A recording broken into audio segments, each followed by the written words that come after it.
नमस्कार, आदाब। मैं हूं इरफान और आप सुन रहे हैं लिसन विद इरफान। पेश है जिक्र मीर यानी महाकवि मीर की आत्मकथा। महाकवि मीर तकी मीर की आत्मकथा। मीर साहब की ये आप बीती जिक्र मीर हिंदी में मेरे सामने है।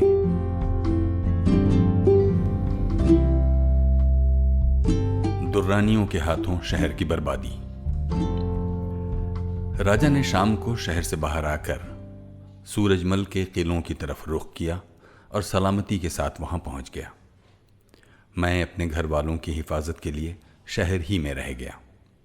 शाम के बाद ये ऐलान हुआ कि बादशाह ने सबको पनाह दे दी है। रियाया को परेशान नहीं होना चाहिए, लेकिन अभी थोड़ी ही रात गुजरी थी कि लूट मार करने वालों ने जुल्म और सितम पर कमर बांधी। शहर में आग लगा दी, घरों को जलाया और सामान ढोने लगे। दूसरे दिन वो सुबह आई जो क़यामत की सुबह थी। दुर्रानियों की सारी फौज और रोहिल्ले सिपाही कत्ल और गारतगरी में मशगूल हो गए। उन्होंने दरवाजे तोड़ डाले, लोगों को बांधा, ज़्यादातर लोगों को जला दिया या सर काट दिए। गरज एक दुनिया को खाक और खून में मिला दिया गया। 3 दिन तक रात दिन क़यामत का यह सिलसिला जारी रहा। खाने और पहनने की चीज़ों में से कोई चीज़ बाकी न रही। छतें ढा दी गईं, दीवारें गिरा दी गईं, दिल जला दिए, सीनों को ज़ख्मी कर दिया। उन सख्त दिलों ने अमीरों को बेइज्जत किया। शहर के फ़कीर तबाह हो गए। बुज़ुर्ग लोग पानी की एक एक घूंट को तरस गए। न बैठने की जगह रह गई और न किसी के पास खाने को एक कौड़ी। शरीफ और वज़ादार लोग नंगे हो गए। कुनबे वाले बेघर बार हो गए। ज़्यादातर लोग इस बला में गिरफ्तार होकर गली गली बेइज्जत हुए और उनकी औरतें और बच्चे पकड़े गए। शहर में हर जगह लोगों का गिरोह लूट मार में मशगूल नज़र आता। ज़्यादातर लोग तबाह हो गए। बहुतों की जान होंठों तक पहुंच गई। ये लोग ज़ख्म लगाते और गालियां देते, दौलत छीनते और सलाखों से दागते जिस शख्स पर टूटे लंगोटी तक छीन ले गए। एक दुनिया इस दुनिया से नामुराद चली गई।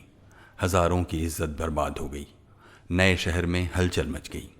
तीसरे दिन अमन कायम हुआ। अंजला खां इंतज़ाम करने के लिए पहुंचा, जिसकी टोपी और अंगरखा देखकर लोगों को कुछ ढाढ़स बंधी।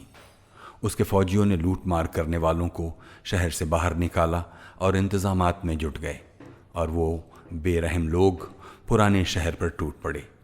वहाँ भी उन्होंने एक दुनिया को कत्ल किया। 7-8 दिनों तक ये हंगामा जारी रहा।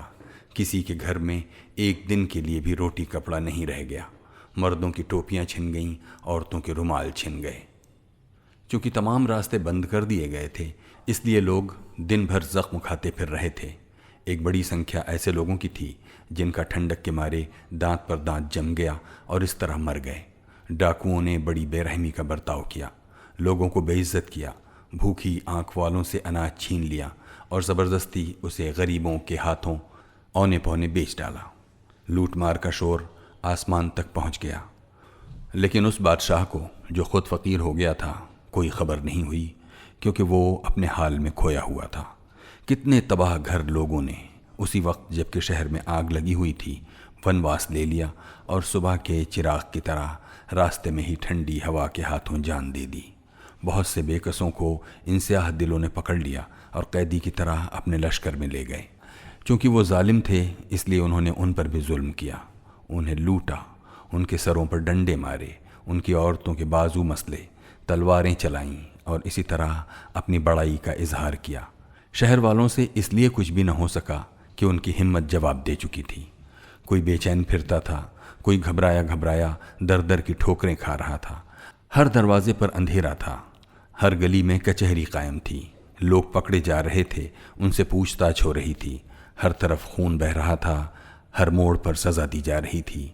पैरों में बेड़ियां डाली जा रही थीं, गालों पर तमाचे लगाए जा रहे थे। लोगों के मुंह डर की वजह से उतरे हुए थे और फौजी उनसे मजाक कर रहे थे।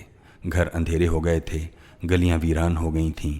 सैकड़ों आदमी डंडे की मार से मर गए, कपड़े खून में तर हो गए, लेकिन किसी का हाल नहीं पूछा। एक दुनिया जुल्म सितम के हाथों मौत के घाट उतार दी गई, लेकिन किसी के कान पर जूं नहीं रेंगी। पुराने शहर की ज़मीन, जिसको ताज़ा दुनिया कहते थे, عجیب منظر پیش کرنے لگی، یعنی جہاں بھی نظر جاتی مرنے والوں کے سر، سینے، ہاتھ اور پیر پڑے دکھائی دیتے۔ گھروں میں آگ لگی ہوئی تھی، لوگوں کے سینے آگ پوجنے والوں کے مندر دکھائی دیتے، یعنی جہاں تک آدمی کی نظر جاتی کوئلہ ہی کوئلہ نظر آتا۔ اس آفت میں جو مر گیا اسے آرام مل گیا، جو باقی رہے انہیں تکلیف اٹھانی پڑی۔ میں یوں ہی فقیر تھا اور زیادہ فقیر ہو گیا۔ میری حالت غریبی اور مفلسی کی وجہ سے اور خراب ہو گئی۔ میری وہ کٹی جہاں بادشاہ بھی آیا کرتے تھے مسمار ہو گئی۔ غرض کہ ان بے مروتوں کو جو کچھ مل سکا لوٹ کر لے گئے اور شہر کے سب لوگ بے عزت ہو کر موت کے گھاٹ اتار دیے گئے۔